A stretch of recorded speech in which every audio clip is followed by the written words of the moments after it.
Medyo closer lang.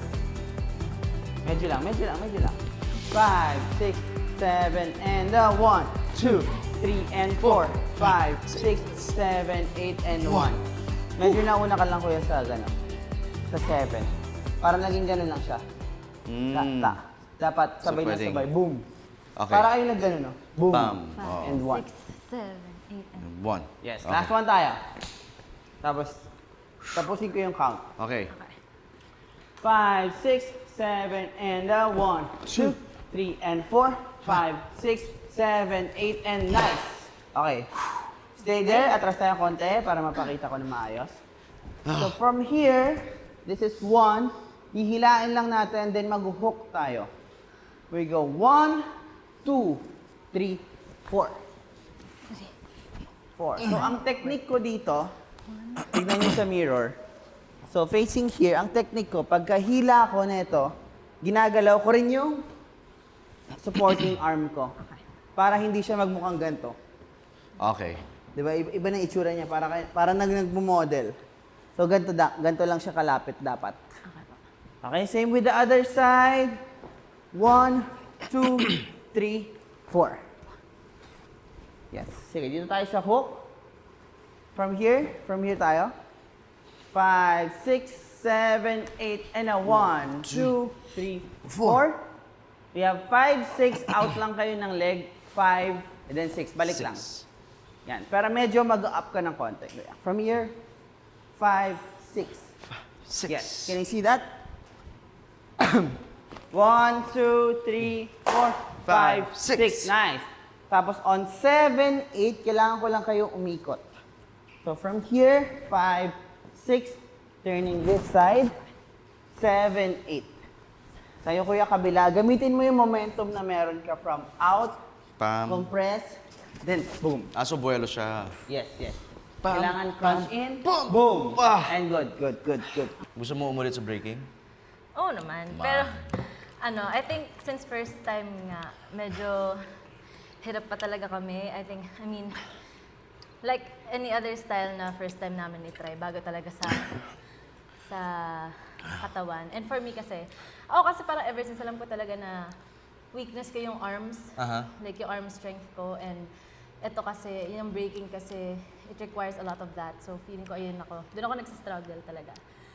Pag kunwari yung mga shoulder freeze, ganun. Doon ako nahihirapan. Alam mo, babaguhin ko yung mindset mo. Kaya nga ito yung napunta sa atin. Kasi lahat nagka-capitalize tayo eh. Lahat magaling tayo sa lahat ng genres. Kaya binigyan tayo ng mahirap na breaking. Tama. Kasi gusto tayo i-test. Pero, sorry, kaya din namin. Thank you, Dance Authority. Yes. Nilabas Kaya niyo yung naman. bagong skills namin. Nahihirapan, pero kaya. Kaya. Hello. Bawal po magkalat, Sige, try natin yung the whole combo. Hanggang 7, 8. Okay. Let's see if makuha na natin ang first try.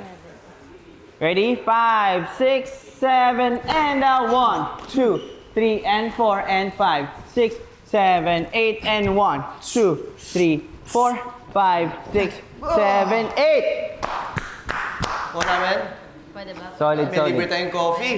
Okay na yun. Kaya lang, ang challenge is paano kayo tatayo dyan. Oo nga. May masakit na sa katawan mo?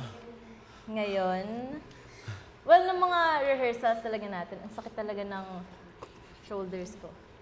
And my back.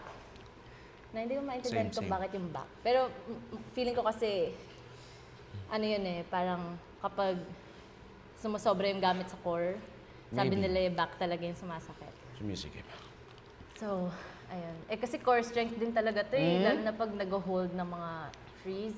Grabe, ang saya manood ng mga ganito, no? Pero grabe. Si coach, pag pinapanood namin, parang ang dali. Gaang, para siyang feather. Nag ano. Try natin.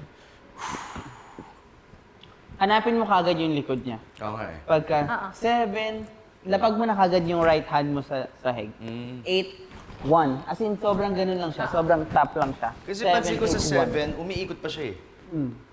Kaya hindi ko malatag. 7, 7, 8. Okay. Yes. Okay. Kaya ito, sobrang crucial na maset mo siya ng 7. 6, 7, 6, 7, 7. 8. Yan. Okay. Parang may ganun ka pa. Okay. Dapat 6, 7, 8, and 1. Copy. Sa 8 naman nakababa na ako. Yes. Okay, okay. Tapos Okay. 1 yung... Try natin mas connected siya. Yung Okay. mismong buong combo. Ready? 3, 4, 5, 6, 7, 8, and 1, 2, 3, 4, 5, 6, 7, 8, and 1. Good! 4, 5, 6, 7, 8. Yes. Better, better. Basta tuloy-tuloy lang. Oo, basta tuloy-tuloy siya. Okay, okay. Tsaka narinig mo, hindi rin siya. Yeah, Hindi ganun. yeah. So, kailangan natin alagaan din even yung landing natin. Ano yan, kuya? Hindi ko alam. Nag-cramps? Hindi ko alam kung cramps eh. Paano yung kirot? Paano yung kirot? Paano yung kirot siya? Obliques? Or Sa paghinga yan, kuya. kulang sa hinga? Sa paghinga. O sobra sa hinga? Hindi, baka may times na hindi ka... Parang ino-hold mo yung breath mo, tapos may gagawin ka. Ano pa tawag yung PT? Or medic. Okay lang, exhale lang. Guard! Ay, mali pala. Sorry, mali. Sige, Hindi nakakakit yun. hinga ka lang. Hindi na sila naniniwala. Hinga ka lang, kuya. Hinga ka lang. Wait lang po, Guys, wait lang, Kuha muna kayo ng inumin or pagkain. Sobrang pag-inhale ata. Either yon or talagang hino-hold mo yung breath mo kapag may ginagawa kang combo. Or pag binubuhat mo yung katawan mo. Naramdaman ko sa gitna ng ano. Feeling ko... Sobra sa pag-inhale. Tamang sinabi yung coach. Feeling ko papunta dito sa lift. Doon. On the floor.